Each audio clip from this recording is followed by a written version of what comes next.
Assalamualaikum warahmatullahi wabarakatuh. Bismillahirrahmanirrahim. Alhamdulillahi rabbil alamin. Alhamdulillahilladzi bi ni'matihi tatimmus shalihat wa bi fadlihi tanzilul barakat. Asyhadu an la ilaha illallah wahdahu la syarika lah wa asyhadu anna Muhammadan abduhu wa rasuluh la nabiyya ba'dah.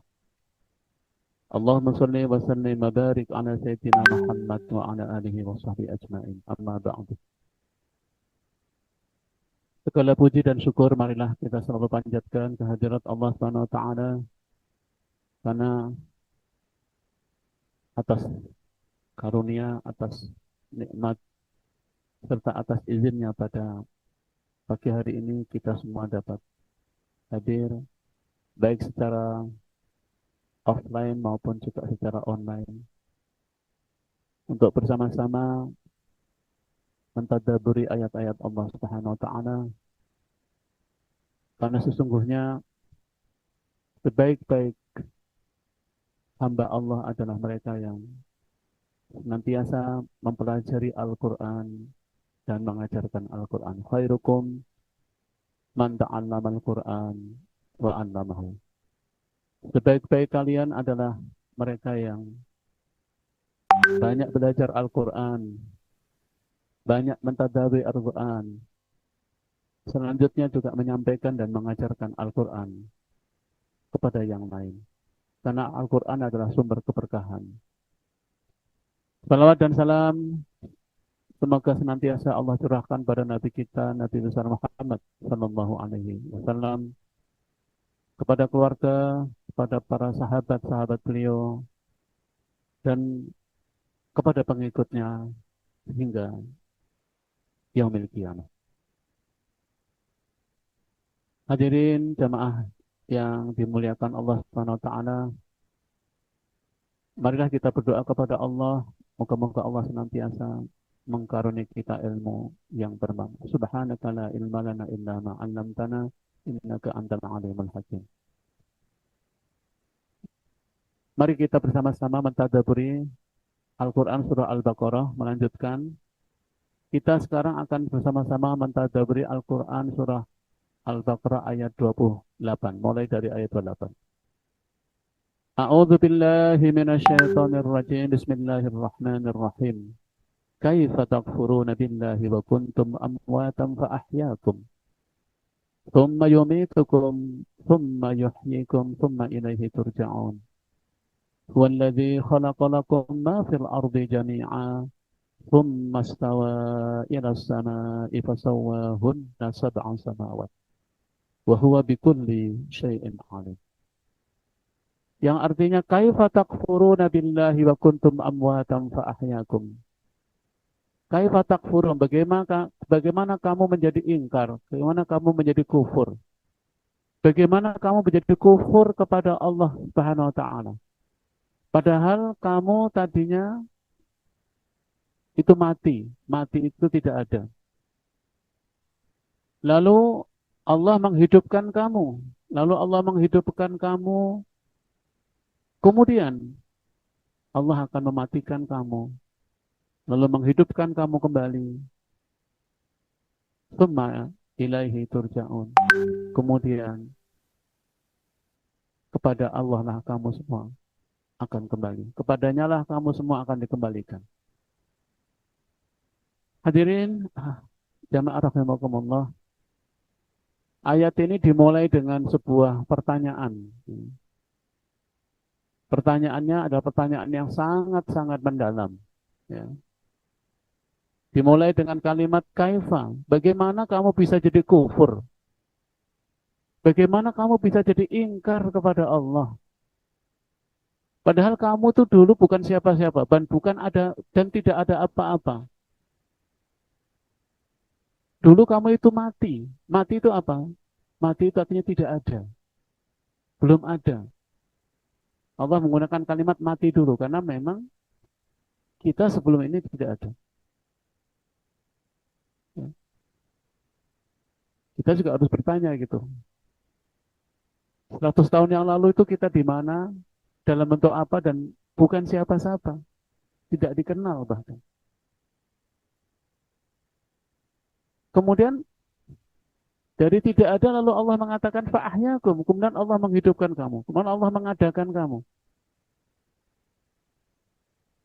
Kemudian akan dimatikan lagi dan akan dihidupkan lagi.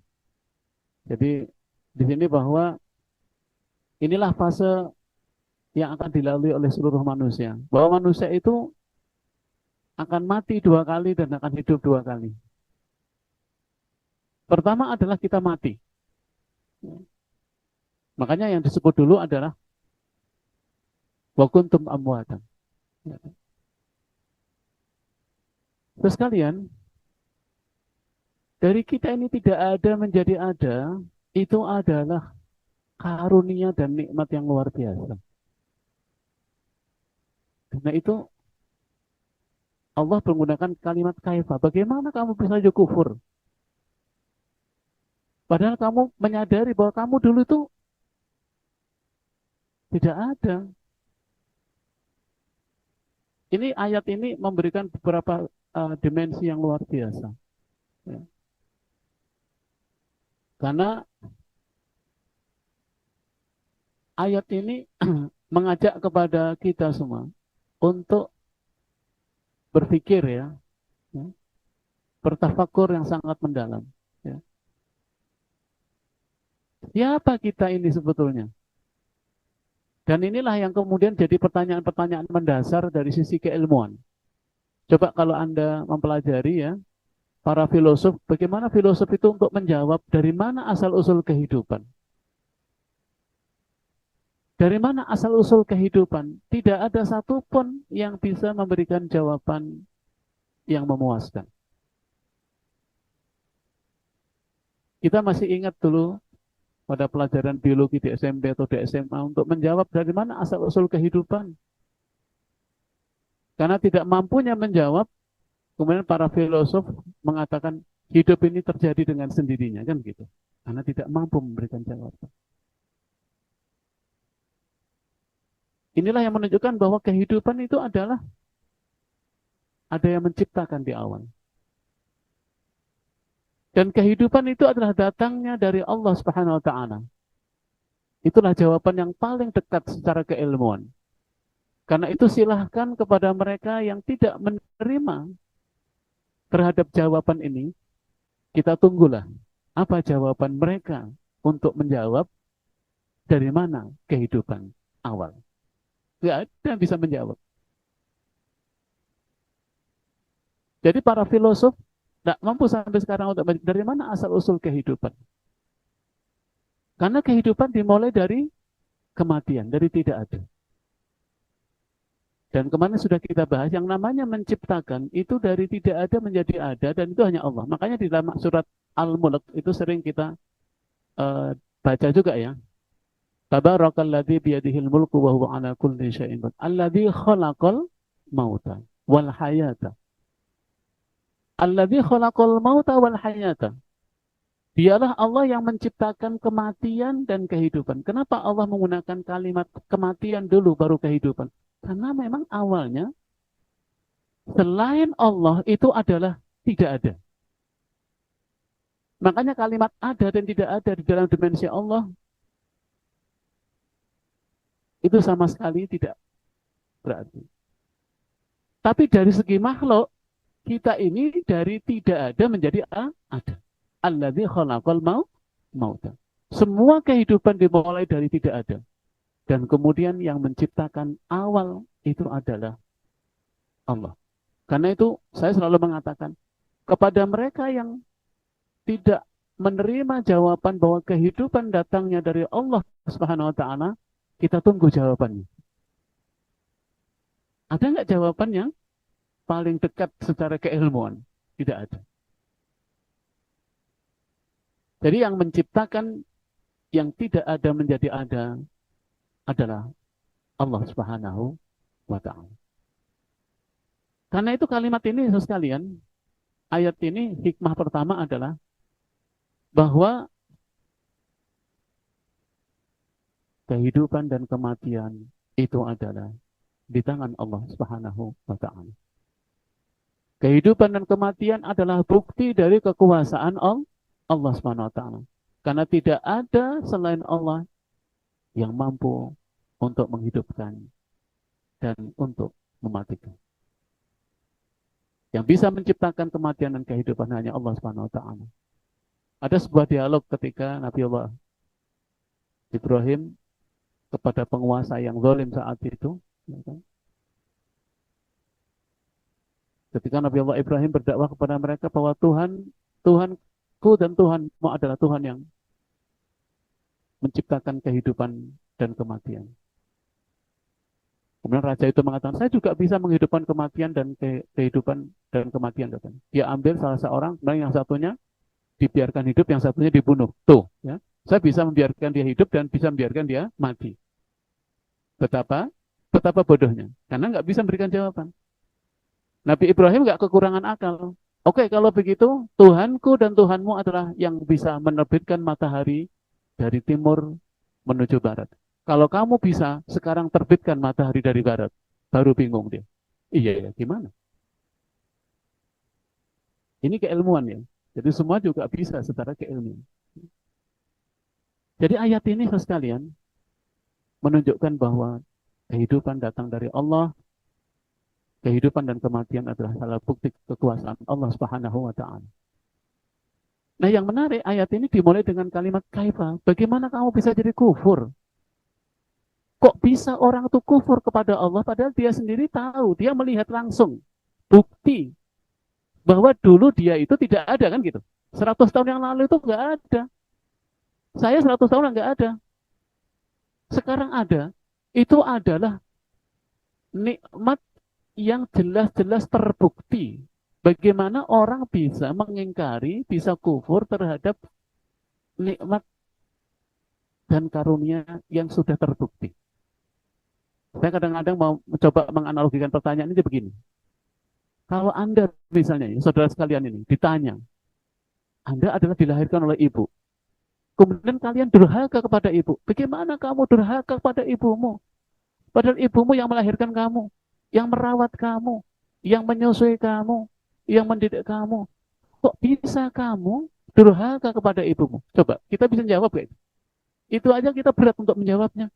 Kok bisa kamu itu durhaka kepada ibumu? Padahal ibumu yang susah payah mengandung kamu, membesarkan kamu, melahirkan kamu. Loh ini yang bertanya lebih tinggi lagi.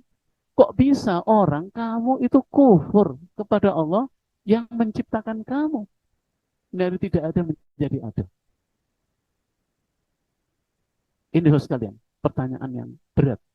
Karena itu, kalau Allah menggunakan kalimat pertanyaan itu, bukan karena Allah ingin mendengarkan jawaban kita. Tidak. Karena Allah maha mengetahui.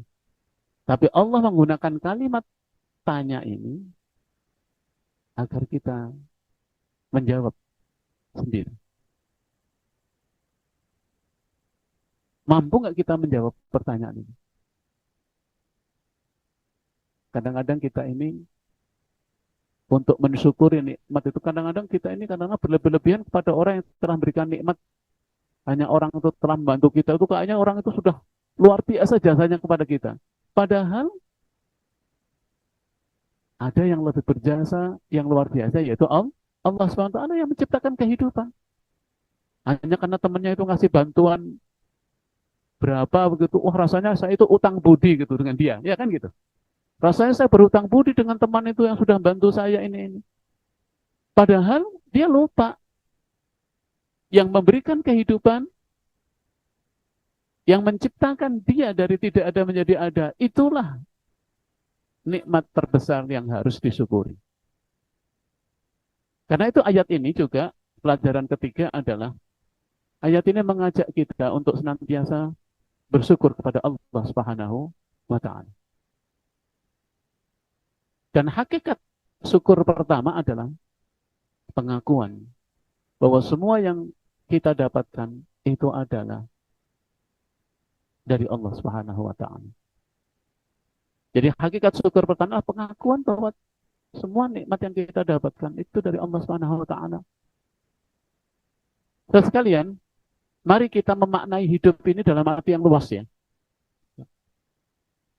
Karena hiduplah, karena kehidupan inilah, maka kita bisa melakukan berbagai aktivitas, berbagai kegiatan, dan kita bisa menikmatinya karena kehidupan yang diberikan oleh Allah Subhanahu wa taala.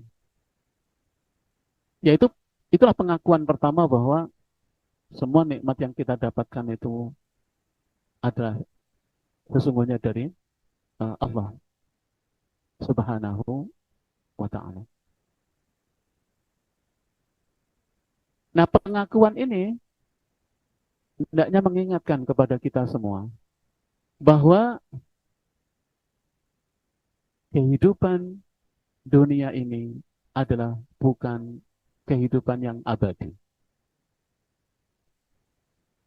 Allah telah memberikan kesempatan kedua kepada kita ini. Karena awalnya tidak ada kan? Lalu ada sekarang kan? Kita hidup sekarang. Ini kesempatan kedua. Kemudian nanti Allah akan mematikan kita. Lalu Allah akan menghidupkan lagi. Nah, kehidupan kedua itulah kehidupan yang abadi. Kehidupan yang dikatakan di situ adalah kehidupan yang darul akhirah wa darul jaza. Jadi kehidupan akhirat itu adalah kehidupan yang abadi, karena disitulah kehidupan kedua itu kehidupan yang berisi pertanggungjawaban. Pertanggungjawaban terhadap kehidupan dunia. Jadi gini loh, kita ini hidup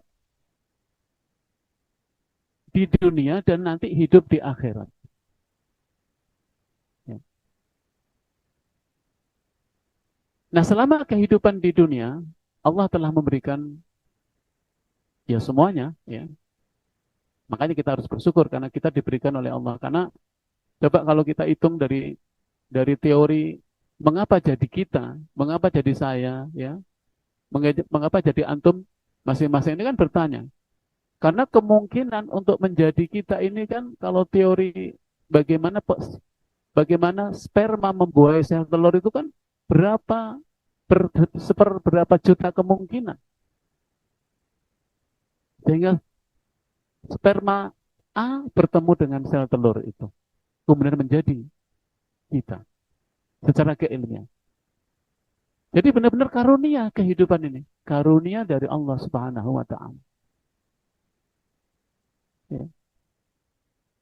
Bukan desain manusia. Banyak orang yang dalam sebuah keluarga yang sudah lama menunggu kehadiran anak tidak dapat diberikan oleh Allah Subhanahu wa taala. Karena Allah lah yang memberikan kehidupan. Allah yang akan mengkaruniai kehidupan. Karena kehidupan itu karunia.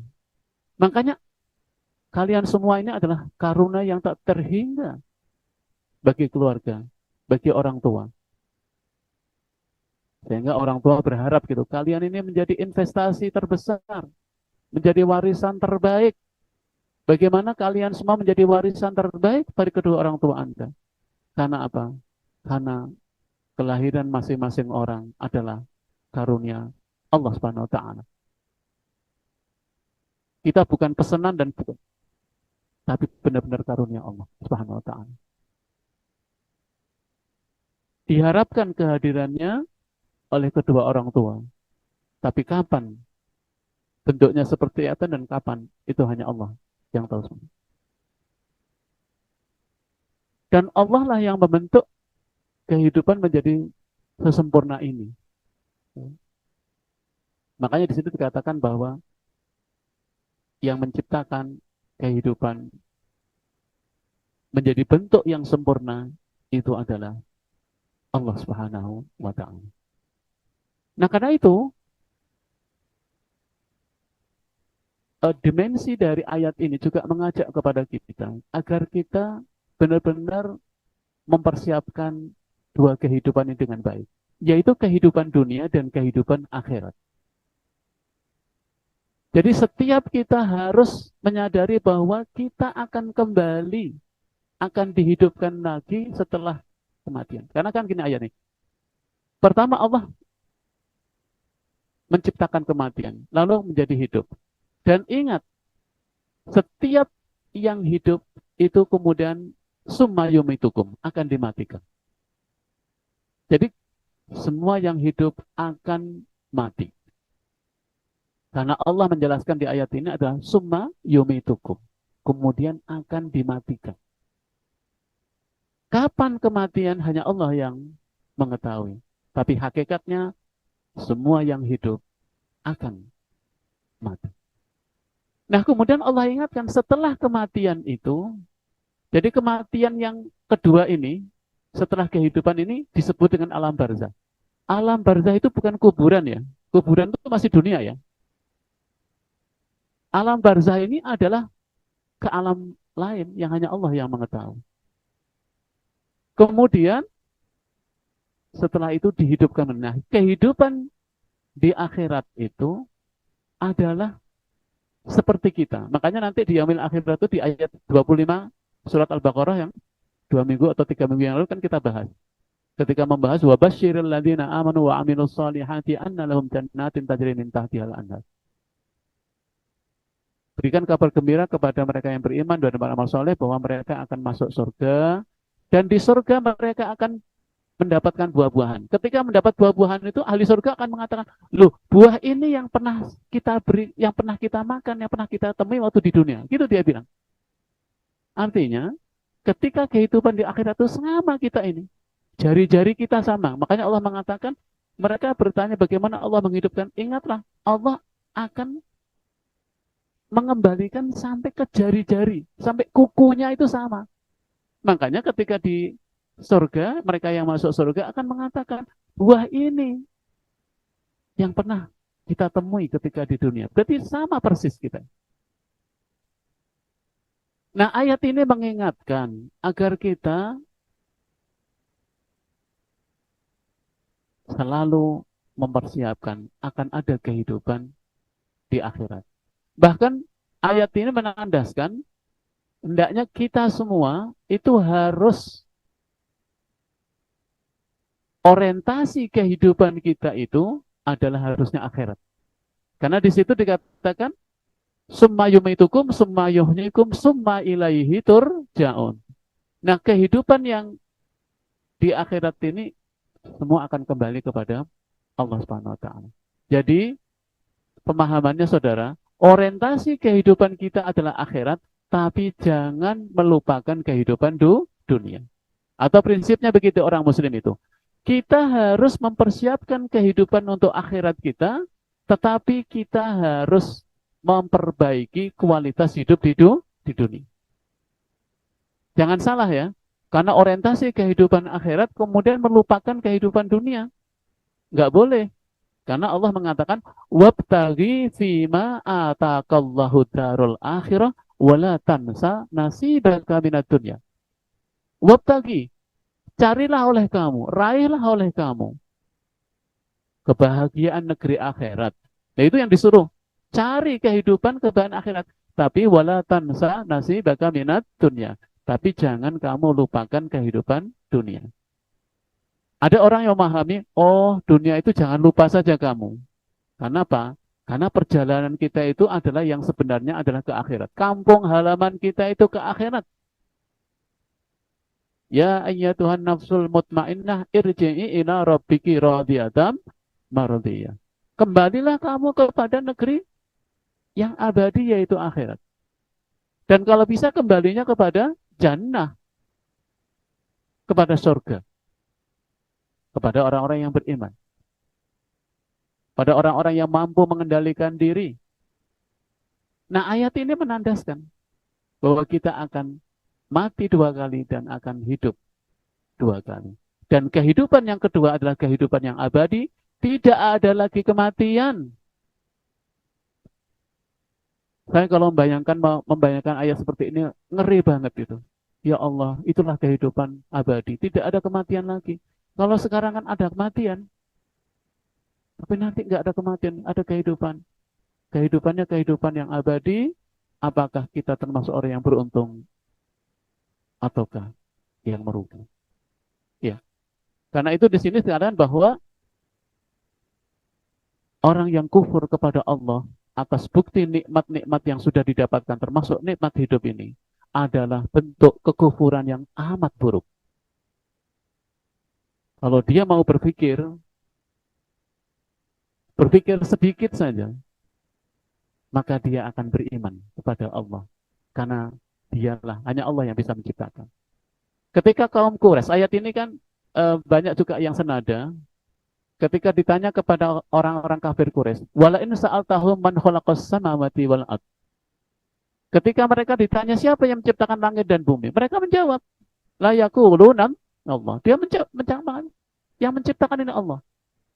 Tapi dia mengakui yang menciptakan langit dan bumi ini Allah, tapi tidak mau beribadah kepada Allah. Gitu ya. Jadi orang-orang yang kafir Quraisy itu yakin bahwa yang menciptakan kehidupan, apa yang menciptakan langit dan bumi ini Allah. Tapi dia nggak mau beriman. Itu namanya dia hanya imannya iman rububiyah, mengakui bahwa Allah pencipta, tapi tidak mau mengakui bahwa Allah itu sebagai sesembahan. Makanya ketika dia menyembah berhala-berhala yang ada di sebelah itu kan sering juga ada yang usil orang-orang mukmin. Kenapa kamu sembah itu? Apakah dia memberikan manfaat kepada kamu? Dilempar dengan kerikil kecil saja gitu. Tuh, dilempar dengan kerikil saja juga dia nggak bisa memberikan balasan. Jadi dia tidak mau untuk menyembah. Makanya di sini pertanyaannya, kok bisa orang itu kufur kepada Allah? Padahal dulu kamu itu tidak ada. Lalu Allah hidupkan. Itu saja kita sudah sulit untuk menjawab kalau kita tadi ditanya, gimana kamu bisa durhaka kepada ibumu? Padahal ibumu lah yang telah melahirkan, mengandungmu, melahirkan kamu, telah menyusui kamu, telah merawat kamu, telah mengasuh kamu, mendidik kamu. Gimana kok kamu bisa durhaka? Ini yang bertanya lebih tinggi lagi Allah. Gimana kamu bisa kufur kepada Allah Subhanahu wa ta'ala? Nah, hikmah berikutnya adalah ayat ini juga memberikan pertanyaan yang sangat mendalam dan pertanyaan esensial pada kita semua. Pertanyaan yang selalu kita harus jawab adalah, dari mana kita ini dulu? Untuk apa kita ini ada di dunia? Dan hendak kemana kita ini setelah ini? Dan apa yang akan kita dapatkan setelah kehidupan ini? Itu pertanyaan-pertanyaan yang akan selalu menggelantung di pertanyaan manusia. Siapa kita ini? Dari mana kita ini? Untuk apa kita ini hidup? Ini harus dijawab loh ya. Harus kita jawab. Untuk apa kita ini hidup? Lalu hendak kemana setelah kehidupan ini?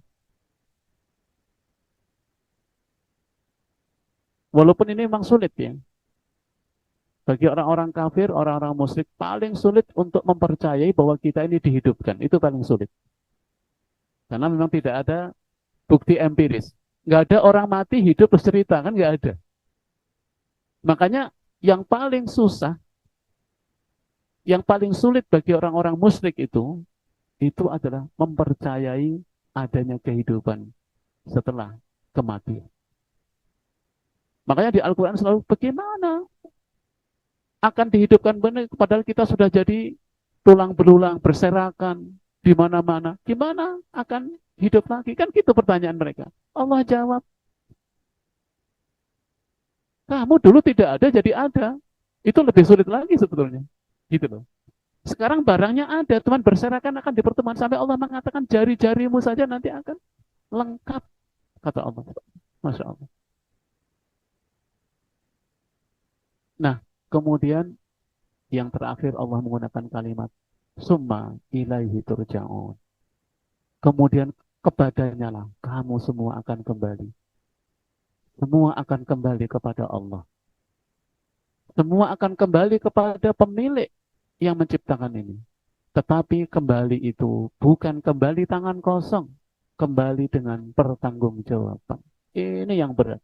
Ini yang harus jadi pemikiran bagi setiap orang yang beriman. Bagaimana kita ini mempersiapkan pertanggungjawaban di hadapan Allah SWT? Kadang-kadang kita ini dapat pekerjaan aja, pertanggungjawaban keuangan aja pusing, ya kan? Pertanggungjawaban pekerjaan aja pusing. Yang kita harus pertanggungjawaban ini sepanjang hidup, saudara. Ya Allah, sepanjang hidup.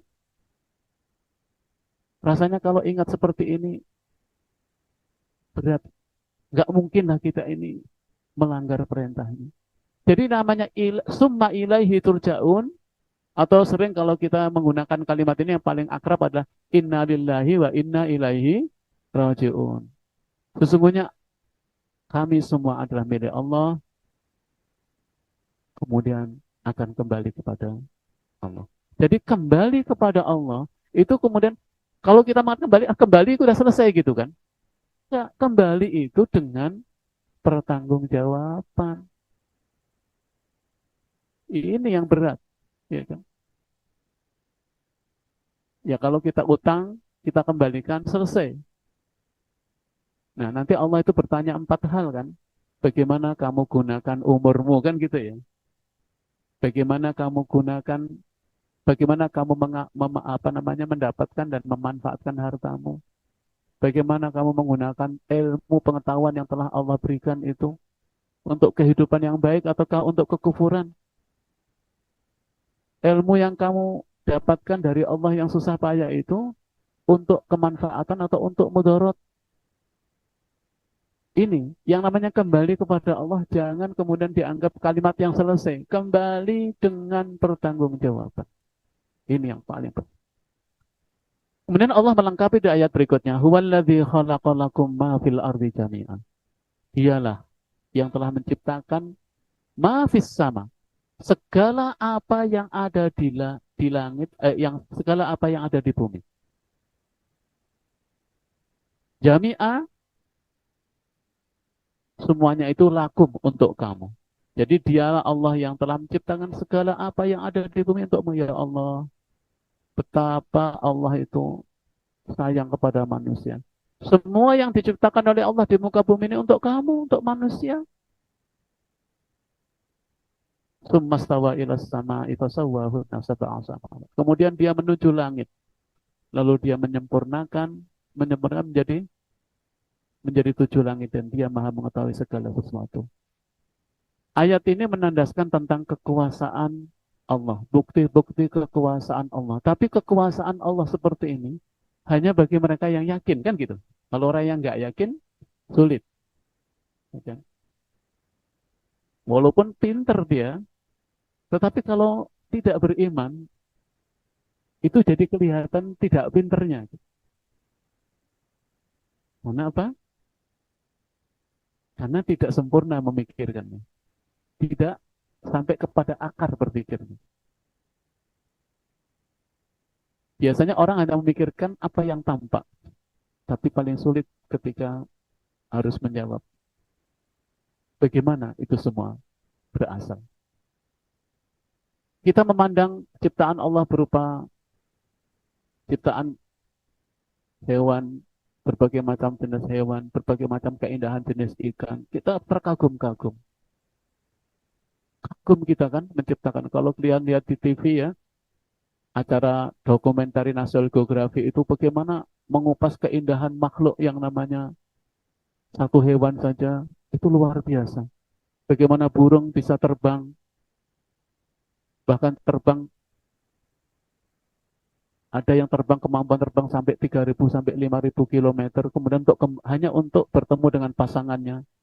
Karena burung itu termasuk hewan yang yang setia. Jadi pasangannya itu satu. Ya. Kalau mamalia kan poligami, pasangannya banyak. Tapi kalau burung itu setia. Jadi dia datang jauh-jauh untuk ketemu pasangannya loh. Ya. Dan itu adalah karunia Allah Subhanahu wa taala. Itulah kekuasaan Allah Subhanahu wa taala. Dialah Allah yang menciptakan segala apa yang ada di bumi. Maka nikmat mana yang kamu dustakan? Jadi segala yang ada di bumi ini Allah ciptakan untuk manusia, untuk kita. Ya. Karena itu memang Allah menciptakan manusia itu setelah semua yang dibutuhkan lengkap. Nanti ayat 30 akan bercerita bagaimana Allah menciptakan Nabi Adam sebagai khalifah Itu setelah bumi ini dilengkapi. Lengkap bumi ini. Jadi kelengkapan bumi dalam arti ciptaan Allah, ketika Nabi Adam diciptakan pertama, kemudian diturunkan oleh Allah di bumi, dengan bumi sampai sekarang, itu ciptaan Allah sama. Jadi apa yang ada dulu itu ada juga yang sekarang sama. Cuman kemudian banyak yang baru yang ditemukan oleh zaman sekarang.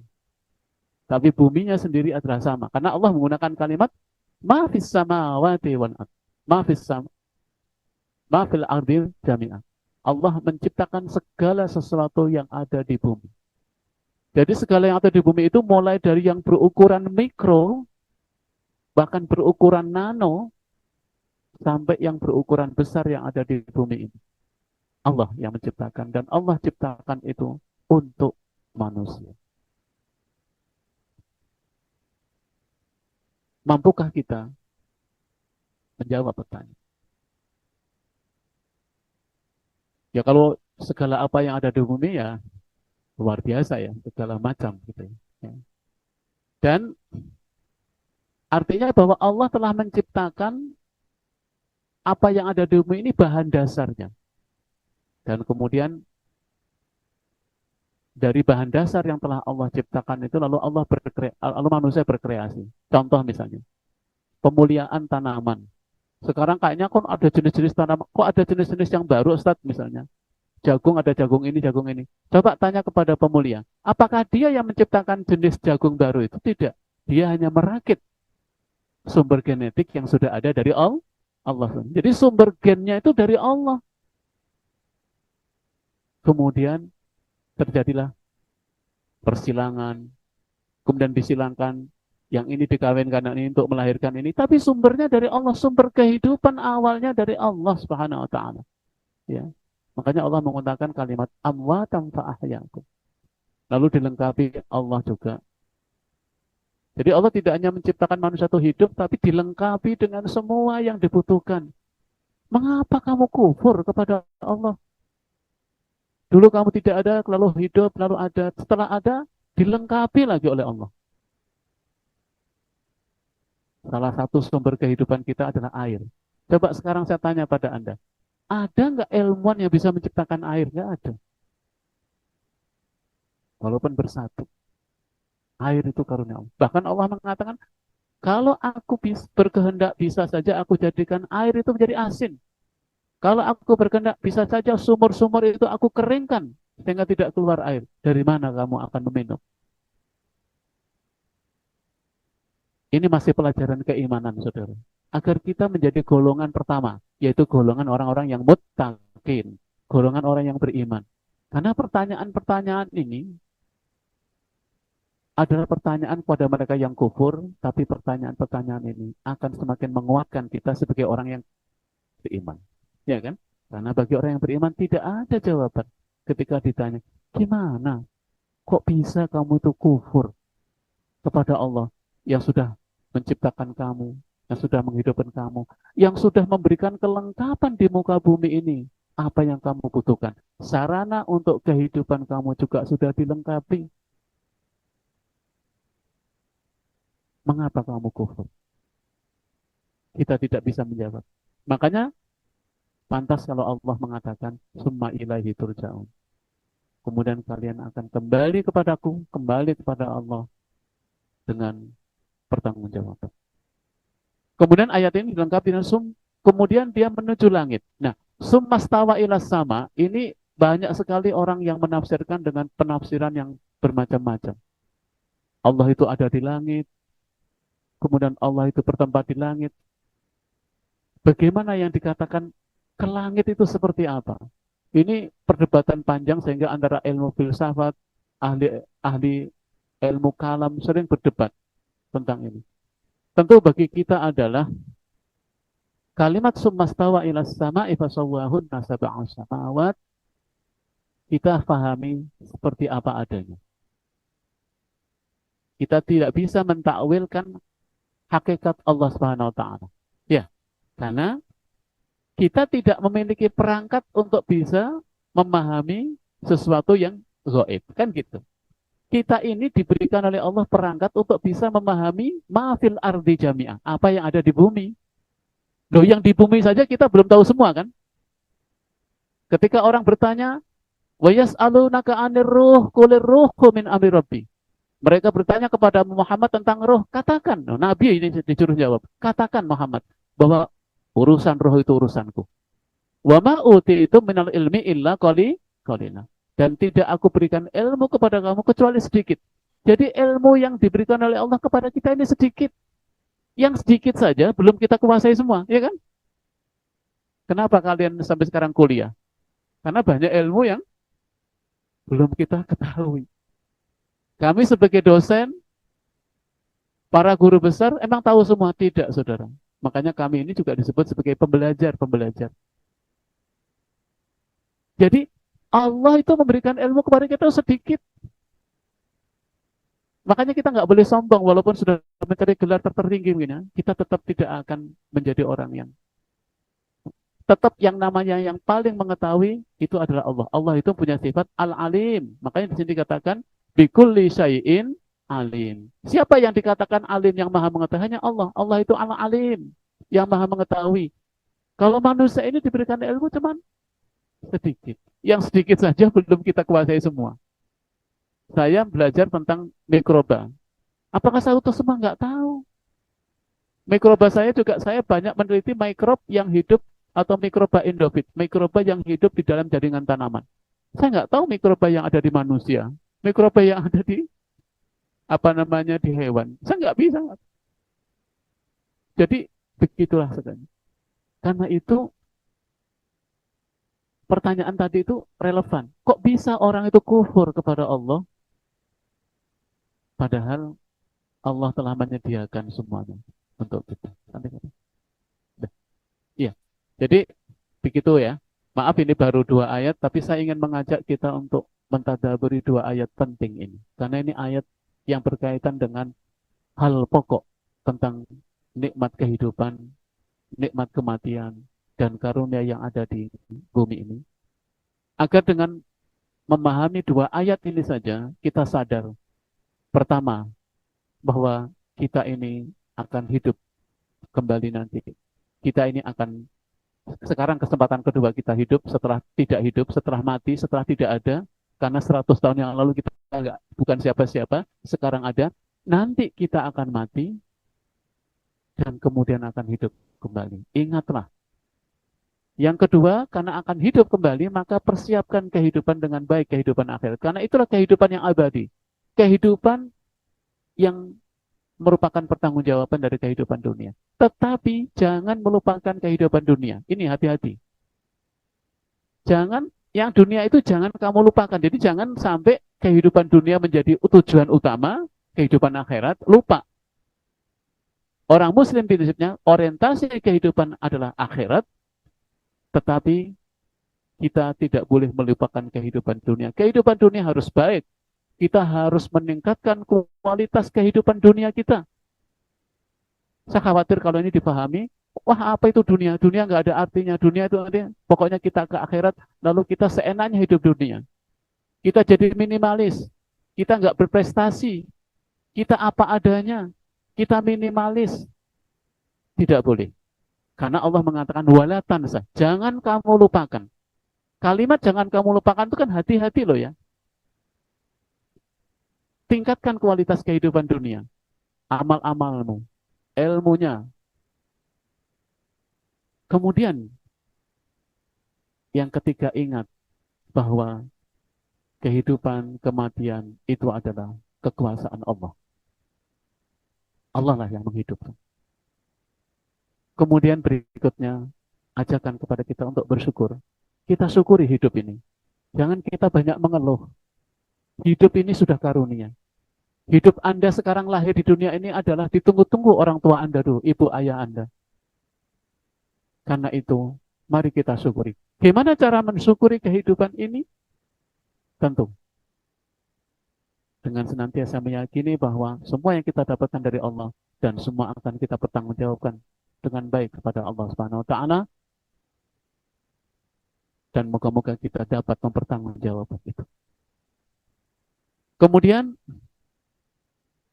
kehidupan dunia ini harus kita tingkatkan karena Allah telah menyediakan semua sarana, dan sarana ini adalah untuk menjadi wasilah agar kita bisa mendapatkan kebaikan, mendapatkan pahala dengan menjadi orang-orang yang bermanfaat.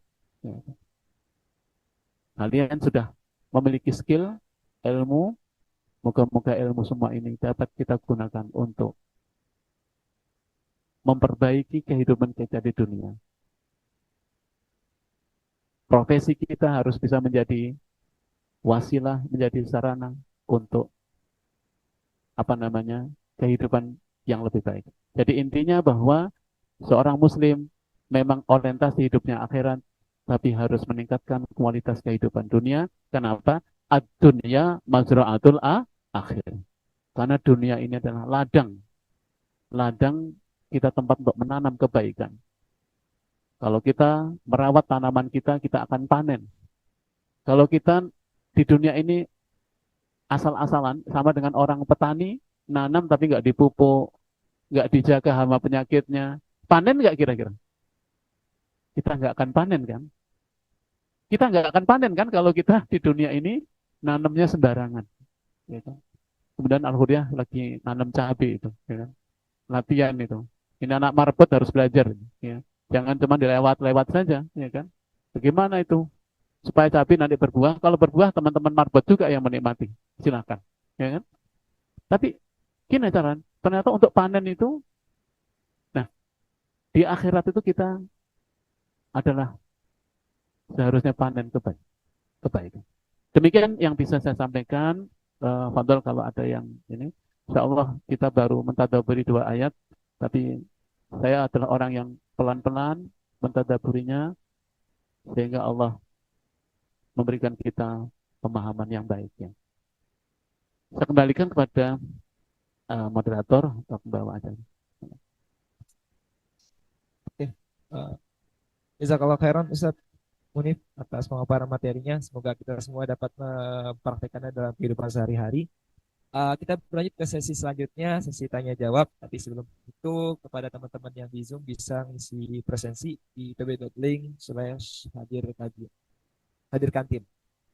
Kepada teman-teman yang offline dipersilakan terlebih dahulu kalau ada pertanyaan. Untuk teman-teman yang berada di Masjid Al-Uriyah, kalau ada pertanyaan dipersilahkan. Atau juga yang berada di ruang Zoom juga dipersilahkan.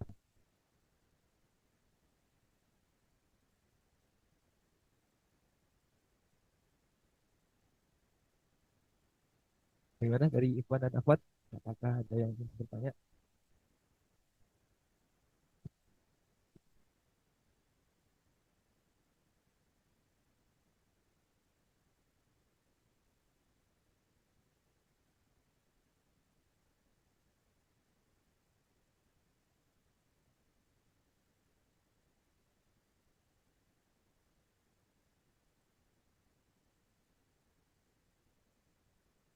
Izin bertanya Ustaz. Assalamualaikum warahmatullahi wabarakatuh.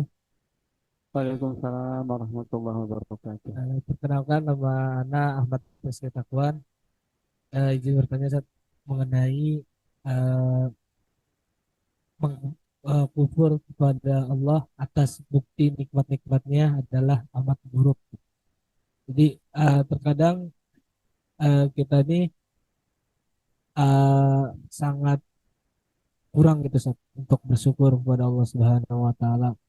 Apalagi kalau misalnya kayak mendapat keberhasilan dan lain sebagainya itu kadang-kadang suka lupa gitu untuk bersyukur dan lain sebagainya. Nah, itu gimana satu untuk supaya kita bisa selalu ketika kita mendapatkan nikmat dari Allah Subhanahu wa taala itu kita biar bisa selalu langsung spontan langsung bersyukur kepada Allah Subhanahu wa taala. Mungkin itu ya. Ya, ya, eh, bagus sekali. Begitulah penyakit kita ya. Kita paling apa ya? Paling sulit memang eh, bersyukur. Bahkan di dalam Al-Quran dikatakan ternyata orang yang bisa bersyukur itu jumlahnya sedikit. Makanya dalam Al-Quran dikatakan qalilan ma tashkurun. Betapa sedikitnya orang yang bisa bersyukur. Tidak banyak orang bisa bersyukur. Banyak kan orang itu kufur, ya. Dan kufur sebenarnya dimulai dari kufur nikmat memang. Kufur nikmat ini adalah pintu orang bisa menjadi kufur yang sebenarnya. Nah, pernah suatu ketika di dalam buku saya pernah baca, Khalifah Umar bin Khattab radhiyallahu anhu itu pernah berjalan karena Khalifah dulu itu juga sering ya jalan, termasuk jalan di pasar. Kemudian ketika di pasar itu dia bertemu dengan orang yang doa. Doanya begini, Allah maja'alna min qalil. Ya Allah jadikanlah aku golongan yang sedikit. Kan aneh doa begitu. Nggak ada orang yang doanya kayak gitu. Allah maja'alna min qalil. Ya Allah jadikan aku golongan yang sedikit. Ditunggu sama Umar itu karena penasaran. Kok doanya aneh gitu. Saya belum pernah mendengar itu. Bahkan belum pernah Rasul juga doa seperti itu. Kemudian ditanya oleh Umar, mengapa kamu tadi Fulan berdoa seperti ini? Mengapa kamu berdoa seperti itu? Nah, orang ini tahu bahwa yang bertanya adalah Umar bin Khattab. Wahai Khalifah, bukankah Anda mendengar di dalam Al-Quran, qalilan ma tashkurun. Betapa sedikit jumlah orang yang bisa bersyukur. Saya ingin menjadi golongan yang sedikit itu. Wah, benar kamu. Maksudnya, ya Allah jadikanlah aku golongan sedikit itu, ya Allah jadikan aku golongan orang yang bisa bersyukur. Benar, bersyukur itu tidak mudah. Penyakit manusia itu selalu kurang kan. Loh, dia bisa hidup saja sudah karunia gitu. Dia lupa bisa hidup saja sampai sekarang bisa hidup sehat apalagi lengkap, anggota badannya lengkap, itu sudah nikmat yang luar biasa. Tapi mengapa ada masalah sedikit saja kemudian dia mengeluh bahkan sampai kufur kepada nikmat yang lain, bahkan kadang-kadang berprasangka buruk kepada Allah. Naudzubillah, bahkan sampai kufur kepada Allah. Nah, caranya seperti apa? Imam Syafi'i mengatakan banyaklah baca ayat ini. Jadi banyak-banyaklah baca ayat Al-Baqarah surat 28 ini. Salah satu yang membuat kita akan pandai bersyukur ketika kita ingat kepada kematian. Dzikrul maut adalah cara yang paling ampuh untuk mengingat agar kita bersyukur. Dengan mengingat kepada kematian, kemudian yang kedua juga ayat 29-nya tadi. Dengan mengingat bahwa Allah telah memberikan semua yang diperlukan kita. Kemudian yang ketiga, kita harus banyak memang bersilaturahim pada orang yang kekurangan, ya kan? Makanya kita kan diperintahkan untuk banyak bersedekah kepada orang yang membutuhkan. Banyak-banyaklah kalian bergaul dengan orang-orang miskin. Karena kalian akan mensyukuri nikmatnya. Kemudian Rasulullah juga menyuruh kepada kita, hendaknya kalian banyak menjenguk orang-orang saudaramu yang sakit. Karena setelah sakit, kita juga, kan biasanya orang itu bersyukur setelah merasakan duka. Rasulullah juga menyuruh kepada kita untuk banyak menjenguk yang sakit, sehingga melihat bagaimana sakit itu, sehingga kita ingat kepada Allah dan bersyukur. Melihat yang di bawah kita yang kekurangan, kita akan banyak bersyukur. Saya punya tetangga, orang itu maaf buta, ya kan? Kemudian, eh, tapi dia bisa membayangkan suatu ketika orang ramai karena listrik sudah sehari nggak hidup-hidup. Dia bilang begini, orang-orang itu sebentar aja listrik mati bingung. Ya. Saya sudah lama nih listrik mati, nggak melihat. Lampu mati udah lama. Jadi sering kita memang kita kurang ya, kita bergaulnya dengan yang normal-normal sehingga kita sering membandingkan kepada mereka yang padahal yang kita anggap mungkin enak terus itu juga pernah susah, cuman nggak cerita kepada Anda. Makanya kalau ketemu dengan saudara itu jangan menceritakan susahnya, ya. Menceritakan kenapa? Kita ceritakan kemudahan. Wa amma bi nikmati rabbika fahadis. Ya. Seperluaskan nikmat itu sehingga orang lain bisa optimis. Begitu ya. Jadi zikrul maut, mengingat-ingat apa yang sudah kita dapatkan, kemudian menengok orang ini. Bahkan sampai Rasulullah menyuruh kita untuk berziarah kubur, kan gitu ya. Nanti kamu akan kembali loh ke kuburan. Kuburan itu bukan alam barzah ya. Kuburan itu adalah karena memang kita telah meninggal, yang harus dimakamkan. Karena itu banyaklah ziarah ke kubur. Karena kamu harus ingat kepada pemutus dari semua kenikmatan dunia ini. Kemudian disuruh juga kita untuk mendoakan dan mengantar jenazah. Jadi semua itu cara-caranya. Cuman kan kita yang menghindari itu. Akhirnya kita selalu membandingkan dengan yang lebih tinggi. Makanya kita sulit bersyukur. Ya tidak ada solusi lain, ya, karena sifat syukur dan kufur itu letaknya di hati. Tidak terletak pada jumlahnya. Oh, orang yang hartanya banyak berarti bahagia dan bersyukur. Belum tentu. Kenapa? Karena yang dibandingkan yang lebih tinggi lagi, kurang lagi. Masya Allah ya.